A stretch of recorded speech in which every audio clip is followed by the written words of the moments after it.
उम्मीद जब अल्लाह से जुड़ी हो तो टूटने का इम्कान नहीं होता। अस्सलाम वालेकुम। वीडियो शुरू करने से पहले आपसे छोटी सी गुजारिश है, अपने हेडफोन्स लगा दें और साथ ही वीडियो को लाइक कर दें। तुम्हारी दुआएं ही तुम्हारा मुकद्दर हैं और तुम्हारे ख्यालात उस मुकद्दर की हकीकत हैं। तुम जब जब अल्लाह रब्बुल इज़्ज़त की रूबरू दुआ के लिए हाथ उठाते हो तब तब अल्लाह रब्बुल इज़्ज़त तुम्हारा मुकद्दर तुम्हारी रज़ा के मुताबिक बदलता है। और सच यही है कि ज़िंदगी में वही कुछ मिलता है जिसके लिए तुम कोशिश करते हो, और तुम वही पाते हो जिस पर तुम सब्र करते हो। और कुरान पाक में अल्लाह फरमाता है, और ये कि हर इंसान के लिए सिर्फ वही है जिसकी कोशिश खुद उसने की, क्योंकि अल्लाह रब्बुल इज़्ज़त उस झोली को कभी खाली नहीं रखता जो सिर्फ उसके सामने फैलाई जाती है। बस मसला ये है कि तुम ज़रा सा इंतज़ार करते हो और थक जाते हो, और फिर खुद से ही गुमान कर बैठते हो कि दुआएं कबूल नहीं होती, या अब बहुत देर हो गई है और अब कुछ बदल नहीं सकता। हालांकि वो रब तो अपने कामों में देर सवेर होने ही नहीं देता। और कुरान पाक में इरशाद है, और वही है जो लोगों के नाउम्मीद हो जाने के बाद बारिश बरसाता है और अपनी रहमत फैला देता है। वही है कारसाज और काबिल हम्द व सना। जो तुम्हें देर लग रही होती है वो दरअसल उसकी हिकमत होती है, और जो भी तुम्हें मिलता है वो अपने मुकर्ररा और सही वक्त पर ही मिलता है। तो फिर डर के इन वसवसों को कभी जीतने मत देना, जरा सी ताखीर पर मायूस मत हो जाना। हालात कितने ही मुश्किल क्यों ना हो जाए, तुम दुआ करना कभी मत छोड़ना, क्योंकि उसका एक गुण तुम्हारा सदियों का काम लम्हों में कर सकता है। और जो दुआ का ख्याल तुम्हारे दिल में ला सकता है वो इस ख्याल को तुम्हारा मुकद्दर बनाने पर भी कादिर है। दुआ की तौफीक की कबूलियत की सबसे बड़ी दलील है, जिसे कोई रद्द नहीं कर सकता, तुम्हारा नसीब भी नहीं। जब कोई आपके किरदार पर बात करे ना तो तंग दिल ना हो, और ना ही उसे अपने किरदार की सफाइयाँ पेश करें, इसलिए कि किसी दूसरे पर उंगली वही उठाता है जिसका अपना किरदार मरम्मत मांग रहा होता है, और वो अपने अंदर की खला को कम करने के लिए दूसरों पर उंगलियां उठाता है, ताकि उसका ये भरम कायम रहे कि वो सबसे पाकीज़ा फरिश्ता सिर्फ इंसान है इस रूहे ज़मीन पर। हालांकि जो दुनिया में आया है वो खताकार भी होगा और गुनाहगार भी। इंसान फितरतन खता का पुतला है। कोई इंसान ये दावा कर ही नहीं सकता कि वो गलतियों या गुनाहों से पूरी तरह मुबरा है। जैसे कि एक दिन नबी अकरम सल्लल्लाहु अलैहि वसल्लम ने सहाबा कराम रज़ी अल्लाह तआला अन्हा से दरियाफ्त किया कि क्या ये मुमकिन है कि कोई शख्स पानी पर चले और उसके पाँव गीले ना हो। सहाबा कराम ने जवाब दिया, ऐसा नामुमकिन है, कि जिस पर आप सल्लल्लाहु अलैहि वसल्लम ने फरमाया, बस जो शख्स दुनिया में आएगा खता भी जरूर करेगा, इसलिए लोगों की फैलाई गई बातों और चालबाजियों से दिल बर्दाश्त न हो। आपका रब आपको खूब जानता है, और वह हर ज़ाहिरी और छुपी हुई शय का हिसाब रखे हुए है। वह जानता है दिन के उजालों में वक़ूअ पज़ीर होने वाले मामलात को, और वो बाखबर है रात के अंधेरे में छुपी सरगोशियों से भी। अल्लाह ताला फरमाता है, बेशक अल्लाह ताला जानने वाला है आसमानों और ज़मीन की पोशीदा चीज़ों का, बेशक वही जानने वाला है सीनों की बातों का। वह सब जानता है और सब समझता भी है। वही मुसन्नफ़ आला है और वही जज़ा सज़ा सुनाने का हकदार है। सारे इख्तियारात उसी के हाथ में है। तो फिर इन लोगों से क्यों डरना जो अपने बारे में किए जाने वाले सवाल पर जवाब तक नहीं दे सकते। वो तो फरमाता है कि हमें खूब इल्म है कि इन बातों से आपका दिल तंग होता है, और फिर आपको दिलासा देता है कि और तुम्हारा रब भूलने वाला नहीं है। और फिर फरमाता है कि बस फिर लोगों की बातों तानों तशनों से दिल बर्दाश्त न हो और अपने आप को अजियत देना बंद करें। बस आप अपने रब की कायम करदा हुदूद में रहकर अपनी ज़िंदगी को जन्नत बनाएं और खोल कर जिए। ये ज़िंदगी अल्लाह रब्बुल इज़्ज़त का हसीन तोहफा है।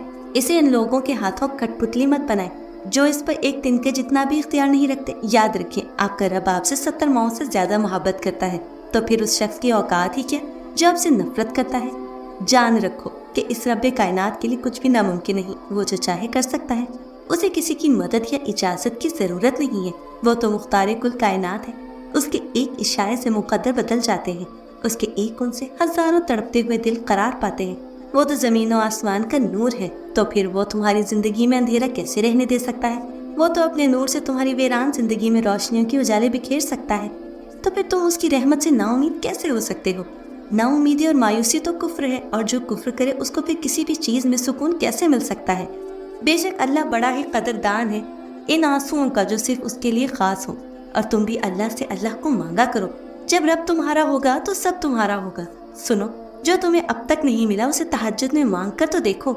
थोड़े राब्ते से बात नहीं बनती तो राब्ता बढ़ा कर देखो। अल्लाह रब्बुल इज़्ज़त से मांगो और बार बार मांगो। तब तक मांगते रहो जब तक वो इस चीज़ को तुम्हारे झोले में नहीं रख देता या तुम्हारा दिल बदल नहीं देता। तुम उससे उम्मीद लगाए रखो, वो इस उम्मीद को कभी टूटने नहीं देगा। तहज्जुद के सजदों में बहाया गया एक आंसू सारी जिंदगी बदल देता है।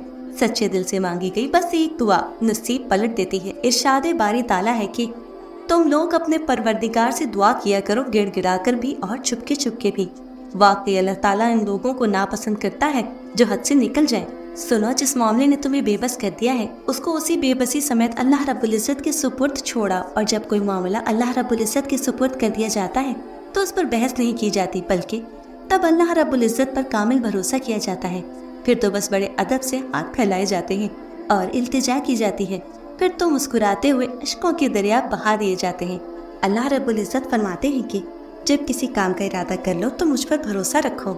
अल्लाह रब्बुल इज्जत ने ये तो नहीं कहा कि तुम रास्तों की फिक्र करो या वसीलों का हिसाब रखो। और हाँ, सबसे ज्यादा हैरान कुन मौजज़े सबसे मायूस कुन लम्हात में ही होते हैं। जो पल सब्र आजमाते हैं वही पल कबूलियत के होते हैं। जब दुआओं और चाहतों का मुहाफिज तुम्हारे साथ है तो फिर मंजिल की फिक्र कैसी। अब तो सिला मिलने का वक्त है। वो रद्द नहीं करेगा तुम्हारी दुआओं को। वो तो बंद लबों की बोलियां भी सुन लेता है और तुम्हें लगता है तुम्हारे पुकारते लब पुकारते रह जाएंगे। याद रखो, अल्लाह रब्बुल इज्जत की ज़ाते अक़दस सरापा मोहब्बत है और वो अपने बंदों से 70 माओं से ज्यादा मोहब्बत करता है। वो मुंतज़िर निगाहों को मौजज़ों से कभी महरूम नहीं रखता। रद्द करना उसकी शान का हिस्सा नहीं। इरशाद बारी ताला है कि तू गम ना खा, बेशक अल्लाह हमारे साथ है। जिस चीज़ को हमसे दूर कर दिया जाता है दर हकीकत वो हमारे लिए बेहतर नहीं होती, मगर हम उसकी मसलहतें नहीं समझ सकते, इसलिए तकलीफ में रहते हैं। मगर वक्त आने पर कुदरत सब दिखा देती है। फिर हमें अंदाज़ा होता है कि हमें तोड़ने में उसकी कितनी हिकमत थी। जो जा रहा है उसका मामला अल्लाह पर छोड़ दो और जो आ रहा है उसे दिल से कबूल करो। जब तुम उससे मुतमईन हो जाओगे तो वो तुम्हें वो भी लौटाएगा जिसे तुमसे दूर किया गया था। वो कुन तब कहता है जब वो अपने बंदे को बेहतरीन देना चाहता हो। कभी कभी वो चाहता है कि मेरा बंदा उसके लिए सब्र करे। क्या उस बनाने वाले को हक नहीं कि उससे थोड़ा प्यार जताया जाए? क्या उसे हक नहीं कि उसके लिए थोड़ा इंतजार कर लिया जाए? और ऐसा तो हो ही नहीं सकता कि अल्लाह पाक जो तुम्हारे दिल में डाले वो तुम्हें अता ना करे। जानते हो, अल्लाह दुआ की तौफीक देता ही तब है जब उसे कुन कहना हो, वरना हमारे आसपास बहुत से लोग हैं जो दुआ भी नहीं मांगते ये सोचकर कि खुदा नहीं सुनता। जरा सोचो, ऐसा हो सकता है कि बनाने वाला अपनी बनाई हुई चीज से गाफिल हो जाए? ऐसा हो सकता है क्या कि कोई उसकी बारगाह में जाए सिसकते हुए और वो ना सुने? सब्र करो, दो सब्र करने वालों के लिए ही कौन कहता है और मौजज़े करता है। उसकी रहमत उसकी गजब से बड़ी है। अपने माजी में देखो तो तुम जानोगे कि उसने कब कब और कैसे कैसे तुम्हें संभाला। जब इंसान ये बात समझ आता है तो सब परेशानियां और शिकवे दूर हो जाते हैं।